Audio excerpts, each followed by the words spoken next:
Primeira carta de Paulo a Timóteo, capítulo 1.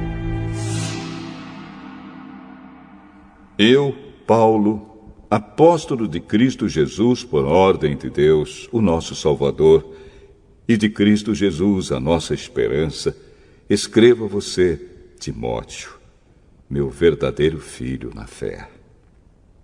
Que a graça, a misericórdia e a paz de Deus, o Pai, e de Cristo Jesus, o nosso Senhor, estejam com você. Peço que você continue na cidade de Éfeso, como já pedi quando estava indo para a província da Macedônia. Existem aí nessa cidade alguns que estão ensinando doutrinas falsas, e você precisa fazer com que eles parem com isso. Diga a essa gente que deixe de lado as lendas e as longas listas de nomes de antepassados, pois essas coisas só produzem discussões. Elas não têm nada a ver com o plano de Deus, que é conhecido somente por meio da fé. Essa ordem está sendo dada a fim de que amemos uns aos outros com um amor que vem de um coração puro, de uma consciência limpa e de uma fé verdadeira. Alguns abandonaram essas coisas e se perderam em discussões inúteis. Eles querem ser mestres da lei de Deus, mas não entendem nem o que eles mesmos dizem, nem aquilo que falam com tanta certeza. Sabemos que a lei de Deus é boa se for usada como se deve. Devemos lembrar, é claro, que as leis são feitas não para as pessoas corretas, mas para os marginais e os criminosos, os ateus e os que praticam o mal, e para os que não respeitam a Deus nem a religião. São feitas também para os que matam seus pais e para outros assassinos. E para os imorais, os homossexuais, os sequestradores, os mentirosos, os que dão falso testemunho, e para os que fazem qualquer outra coisa que é contra o verdadeiro ensinamento. Esse ensinamento se encontra no Evangelho que Deus me encarregou de anunciar, isto é, na boa notícia que vem do Deus bendito e glorioso. Agradeço a Cristo Jesus, o nosso Senhor, que me tem dado forças para cumprir a minha missão. Eu lhe agradeço porque Ele achou que eu era merecedor e porque me escolheu para servi-lo. Ele fez isso apesar de eu ter dito blasfêmias contra Ele no passado e de eu ter perseguido e insultado. Mas Deus teve misericórdia de mim, pois eu não tinha fé, e por isso não sabia o que estava fazendo. E o nosso Senhor derramou a sua imensa graça sobre mim, e me deu a fé e o amor que temos por estarmos unidos com Cristo Jesus. O ensinamento verdadeiro e que deve ser crido e aceito de todo o coração é este: Cristo Jesus veio ao mundo para salvar os pecadores, dos quais eu sou o pior. Mas foi por esse mesmo motivo que Deus teve misericórdia de mim, para que Cristo Jesus pudesse mostrar toda a sua paciência comigo. E isso ficará como exemplo para todos os que, no futuro, vão crer nele e receber a vida eterna. Ao Rei eterno, imortal e invisível, o único Deus, a Ele sejam dadas a honra e a glória para todos sempre. Amém. Timóteo, meu filho, eu entrego essa ordem a você. Ela está de acordo com as palavras da profecia ditas há muito tempo a respeito de você. Que essas palavras sejam as suas armas para que você possa combater bem. Conserve a sua fé e mantenha sua consciência limpa. Algumas pessoas não têm escutado a sua própria consciência e isso tem causado a destruição da sua fé. Entre elas estão Himeneu e Alexandre, que eu já entreguei a Satanás para que aprendessem a não blasfemar mais.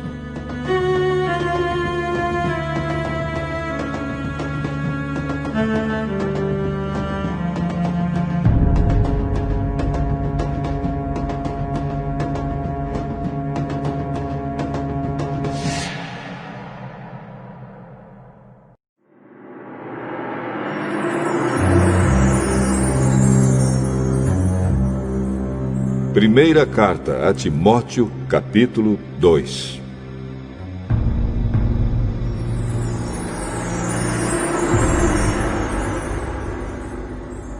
Em primeiro lugar, peço que se façam orações, pedidos, súplicas e ações de graças a Deus em favor de todas as pessoas. Orem pelos reis e por todos os outros que têm autoridade, para que possamos viver uma vida calma e pacífica, com dedicação a Deus e respeito aos outros. Isso é bom e Deus, o nosso Salvador, gosta disso. Ele quer que todos sejam salvos e venham a conhecer a verdade. Pois existe um só Deus e uma só pessoa que une Deus com os seres humanos, o ser humano Cristo Jesus, que deu a sua vida para que todos fiquem livres dos seus pecados. Esta foi a prova dada no tempo certo de que Deus quer que todos sejam salvos. E eu fui escolhido como apóstolo e mestre dos não-judeus para anunciar a mensagem da fé e da verdade. Eu não estou mentindo, estou dizendo a verdade. Quero que em todos os lugares os homens orem, homens dedicados a Deus, e que, ao orarem, eles levantem as mãos, sem ódio e sem brigas. Quero também que as mulheres sejam sensatas e usem roupas decentes e simples. Que elas se enfeitem, mas não com penteados complicados, nem com joias de ouro ou de pérolas, nem com roupas caras. Que se enfeitem com boas ações, como devem fazer as mulheres que dizem que são dedicadas a Deus. As mulheres devem aprender em silêncio e com toda a humildade. Não permito que as mulheres ensinem ou tenham autoridade sobre os homens. Elas devem ficar em silêncio. Pois Adão foi criado primeiro e depois Eva. E não foi Adão quem foi enganado. A mulher é que foi enganada e desobedeceu à lei de Deus. Mas a mulher será salva tendo filhos se ela, com pureza, continuar na fé, no amor e na dedicação a Deus.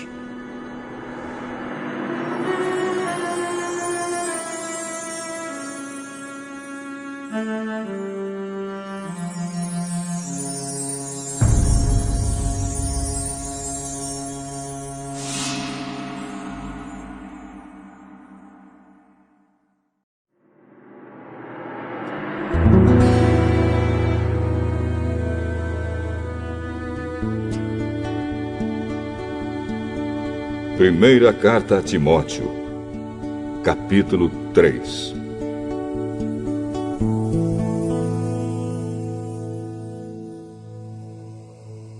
Este ensinamento é verdadeiro. Se alguém quer muito ser bispo na igreja, está desejando um trabalho excelente. O bispo deve ser um homem que ninguém possa culpar de nada. Deve ter somente uma esposa ser moderado, prudente e simples. Deve estar disposto a hospedar pessoas na sua casa e ter capacidade para ensinar. Não pode ser chegado ao vinho nem briguento, mas deve ser pacífico e calmo. Não deve amar o dinheiro. Deve ser um bom chefe da sua própria família e saber educar os seus filhos de maneira que eles lhe obedeçam com todo o respeito. Pois, se alguém não sabe governar a sua própria família, como poderá cuidar da Igreja de Deus? O bispo não deve ser alguém convertido há pouco tempo. Se for, ele ficará cheio de orgulho e será condenado, como o diabo foi. É preciso que o bispo seja respeitado pelos de fora da igreja, para que não fique desmoralizado e não caia na armadilha do diabo. Do mesmo modo, os diáconos devem ser homens de palavra e sérios. Não devem beber muito vinho, nem ser gananciosos. Eles devem se apegar à verdade revelada da fé e ter sempre a consciência limpa. Primeiro devem ser provados e depois, se forem aprovados, que sirvam à igreja. A esposa do diácono também deve ser respeitável e não deve ser faladeira. Ela precisa ser moderada e fiel em tudo. O diácono deve ter somente uma esposa e ser capaz de governar bem os seus filhos e toda a sua família. Pois os diáconos que fazem um bom trabalho conquistam o respeito dos irmãos da fé e são capazes de falar com coragem sobre a sua fé em Cristo Jesus. Escrevo essas coisas a você, esperando ir vê-lo logo. Mas, se eu demorar, esta carta vai lhe dizer como devemos agir na família de Deus, que é a igreja do Deus vivo, a qual é a coluna e o alicerce da verdade. Sem nenhuma dúvida, é grandiosa a verdade revelada da nossa religião. Essa verdade é a seguinte: ele se tornou um ser humano, foi aprovado pelo Espírito de Deus, foi visto pelos anjos, foi anunciado entre as nações, foi aceito com fé por muitos no mundo inteiro e foi levado para a glória.